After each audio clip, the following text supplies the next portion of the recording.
Puisque moi je travaille beaucoup, je dirais, avec la sensibilité des personnes, ce que je me suis tout simplement aperçu, c'est que nous mettions de plus en plus de cœur, nous introduisons en fait une notion de cœur de plus en plus dans ce que nous faisons, tout simplement.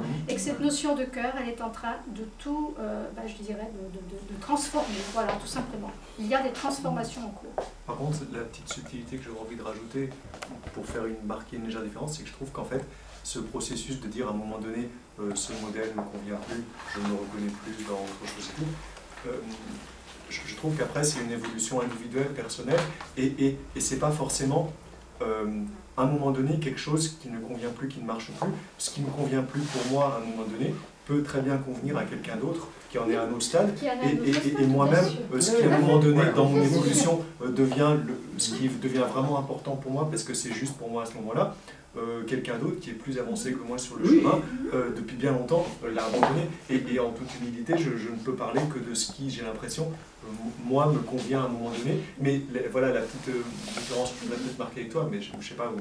C'est que j'ai peur de la généralisation, de me dire, bah si, et du côté, moi, de faire le lien entre ce qui me convient individuellement et de dire forcément, voilà, collectivement, on est tous, de toute façon, on est tous engagés dans le processus de revenir vers la source, le centre, je crois que c'est la quête. Alors après, bon, on l'a toujours été, mais encore... Non, mais, je veux dire, c'est qu'à un niveau collectif, il y avait des astrologues dans ce qu'on appelle l'astrologie mondiale, donc ils prévoyaient qu'effectivement, en fonction de certains paramètres, l'humanité voilà, s'engageait plus dans ce sens-là, etc. Et on s'aperçoit qu'il y a des choses qu'on n'arrive plus à prévoir comme on prévoyait avant, qu'il y a des inconnus, qu'il y a de plus en plus en fait, d'inconnus, de facteurs X. Donc il y a bien quelque chose au niveau de nos modèles. Voilà, il y a quand même des interrogations.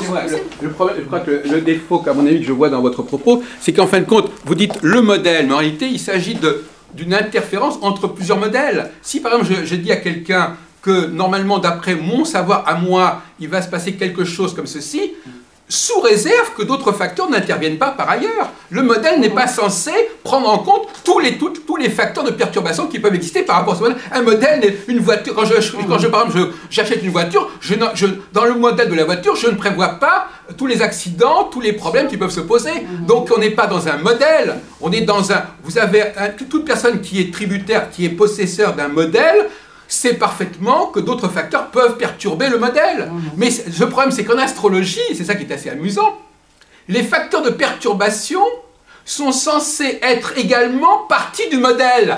C'est ça qui est complètement utopique. Non, sauf chez les conditionnalistes. Oui, non mais d'accord, non mais je veux dire qu'il faut bien que vous compreniez, c'est pour ça que je suis intéressé à ce qu'il y ait un regard un peu extérieur, parce qu'il faut bien comprendre que chez les astrologues, je vais dire par exemple, il y a le facteur X qui va fonctionner de cette manière-là, mais déjà, je peux déjà dire qu'il va y avoir un autre facteur qui va empêcher ce facteur de fonctionner normalement.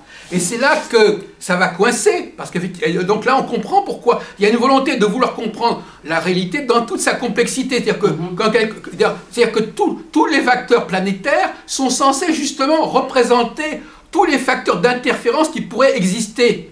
Le problème, c'est qu'à un moment donné, ce qui est assez amusant, c'est qu'on connaît de plus en plus ces facteurs d'interférence, mais on ne sait plus avec quoi ça va interférer. C'est-à-dire qu'on ne sait plus quel est l'élément central qui va être interféré. On a tellement développé le concept d'interférence et de facteurs qui viennent se rajouter qu'on ne sait plus très bien par rapport à quoi. C'est-à-dire que l'astrologue, il va vous expliquer que toutes sortes de choses peuvent interférer, mais on ne sait plus très bien quel est le facteur sur quoi ça va interférer. Donc là, effectivement, c'est ce refus de modéliser les facteurs d'interférence qui fait débat ici. Moi, je dis, les interférences, d'abord, dans n'importe quel domaine, par exemple, un gynécologue qui donne des conseils à une femme, si elle se fait renverser par une voiture, ce n'était pas prévu. Hein, il ne va pas dire, je vois dans votre structure gynécologique que vous allez voir.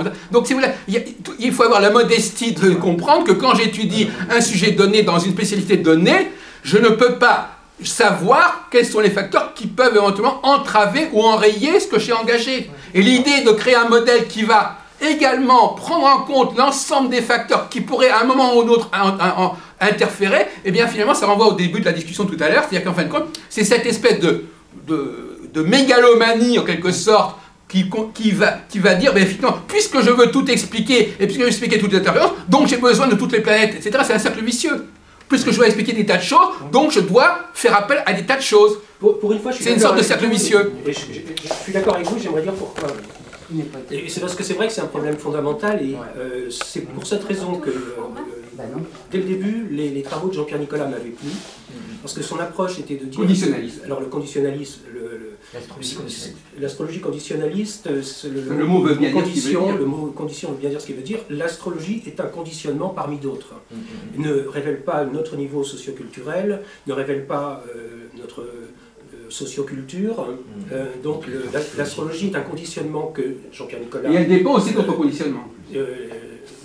Étudie en tant qu'astrologue, mais qui ne dit pas quel est notre niveau de socioculture, quel est notre niveau intellectuel, quelles sont les influences en fait. Puis les accidents de la vie qui pourraient se produire aussi. Les accidents de la vie, bien évidemment, physiologiques et autres. Donc cette démarche, elle me semble toujours extrêmement intéressante, mais même, enfin, c'est extrêmement crucial de se poser cette question.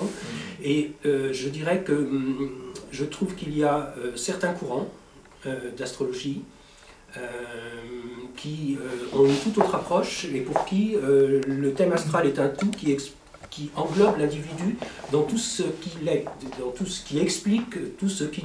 Et là, on va à l'échec, forcément. Et je pense qu'on va à l'échec. Et ces courants, ça peut être soit une astrologie karmique mal pratiquée, parce que, comme dans tout le courant d'astrologie, différentes manières de pratiquer son art, soit certains courants spiritualistes, finalement, qui, sous l'apparence d'une grande tolérance, nous enferment dans un schéma spirituel qui nous ramène à une certaine intolérance.